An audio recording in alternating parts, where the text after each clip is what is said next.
up, guys? Killian here. Today we're talking about Hi-Fi Rush.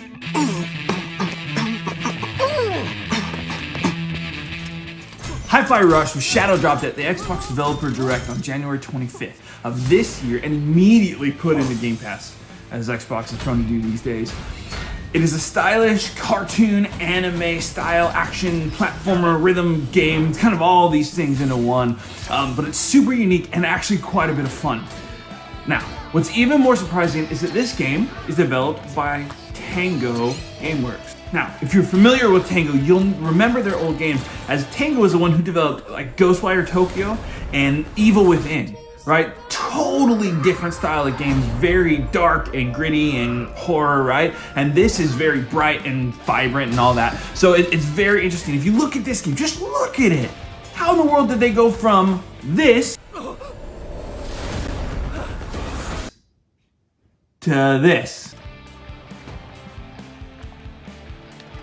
I never would have expected the developer of these games to be the same, but this is genuinely good for Tango, for Xbox, for the whole group. You know why? Because they make themselves versatile. They're making themselves useful in multiple areas, showing that they have a wide variety of interests and abilities, and this is going to be good for everyone going forward. Not just for Tango, but also for gamers, because that gives us options, that gives more games in the Game Pass, more variety. It is a good thing, and I'm excited to see how this all goes. Third, it's making everything sync up with the beat.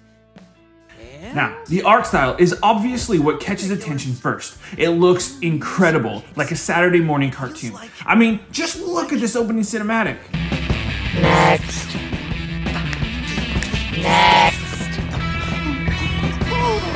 I said next. The colors are especially bright and vibrant. There's nothing menacing or oppressing here. Everything matches just that kind of upbeat feel of the music.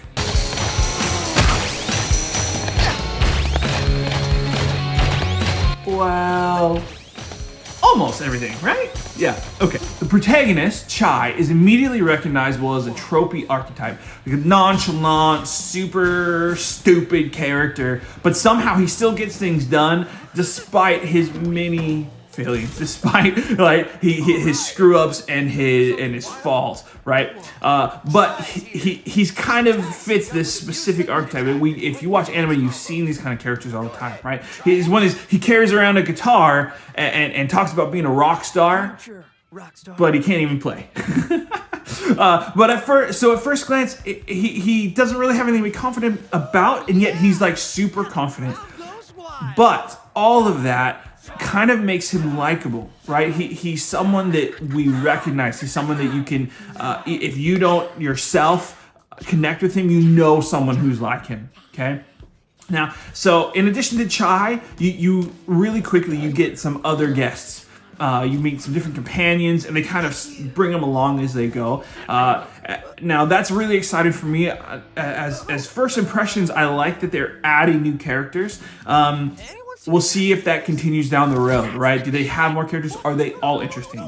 So far for me, there's 3 other characters that I've met, and all of them are pretty likable. I enjoy them a lot, so we'll see what happens. Peppermint and Chai in particular, I'm very interested in how that relationship grows, right? Do they just kind of keep the same, or how it changes throughout will be interesting to watch. Now, along with the comrades, there's one in particular that I want to talk about, and that is 808. Okay, 808 is like this cat, it's like this robot cat that Peppermint developed that you get right away, and he kind of travels with you, but also he becomes like this rhythm monitor, right? That kind of flashes with the beat to help you stay on. And if you don't know, 808 is a really cool music term because it's a rhythm drum machine from the 80s, right? It's actually a Roland TR 808 rhythm composer, right? Fancy name. But the idea was a drum machine that wasn't super popular until hip hop kind of brought it along. And it came along in hip hop because the bass drum was really loud. And so even today, if you're into music and you listen to people talk about recording, you'll see that they still use that term a lot of times for a like booming bass. So if someone is, really hammering that boom at the bottom, you'll hear someone say, "Oh, well, we turned up the 808." Okay, it's a music term. So it's really cool that the developers of this game at least if they didn't know that themselves, they looked it up and found it and brought it along, which is cool. I think that kind of connection will really help people who are into music follow along with this game and get a lot out of it. Now, speaking of music, this game has a killer soundtrack. They have a licensed music, right, that they got for the game, but they put in a streamer mode, which is really important these days.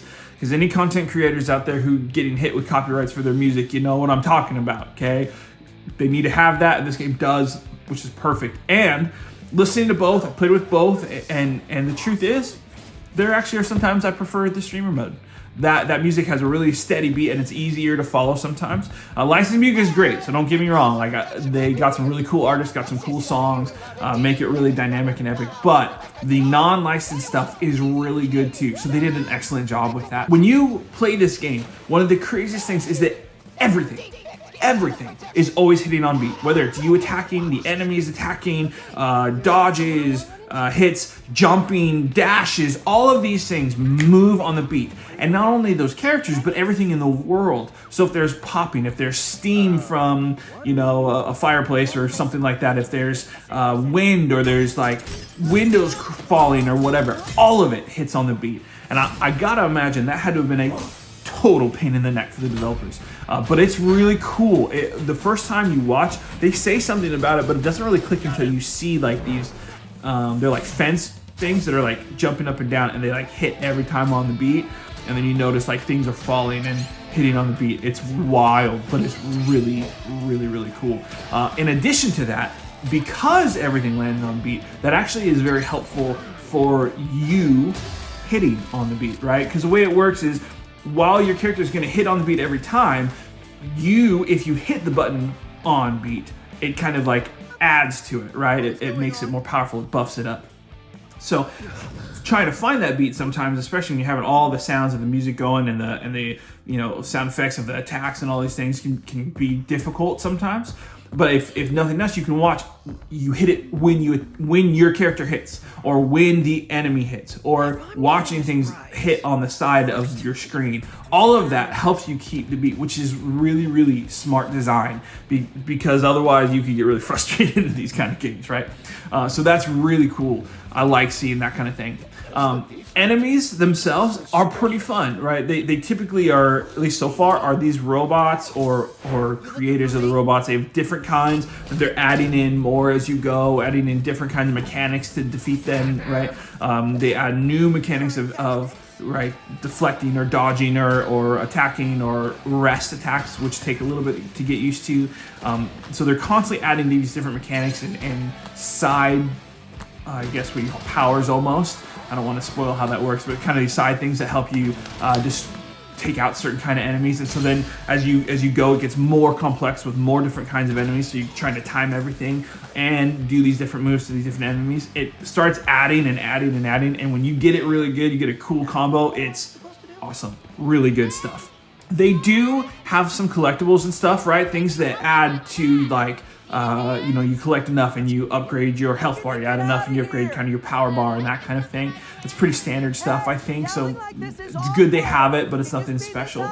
I have heard that you can change your outfit, but apparently, now I'm not here yet, but apparently you can't do that till after you beat the game. I think I saw someone do that, and maybe they got like a stream code or something from the developer that already has that. I'm not really sure, but that I feel like should have been in the game initially, right? That you can do that as you collect things and play. It's kind of weird to me that you have to beat the game before you do that. This doesn't seem like the kind of game, at least to me, that I'm going to go back and play over and over and over again.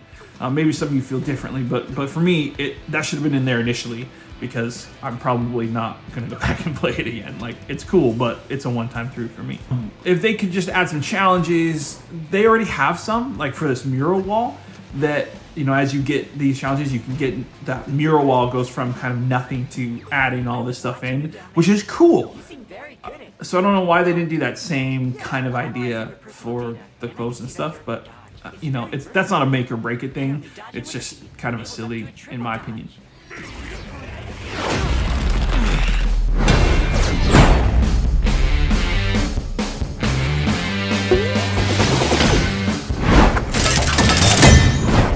Let's rock, big boy. Hi-Fi Rush itself is a ton of fun. And if it manages to not kind of overstay its welcome, right? If it keeps adding new things and then you're done, you don't like add things, stop, and then you're kind of plateauing for a while, then I really think this could come really highly rated. It's already doing well. I know other people put out their reviews and stuff, but I just think it could do really well for Xbox. It could be really good for Game Pass.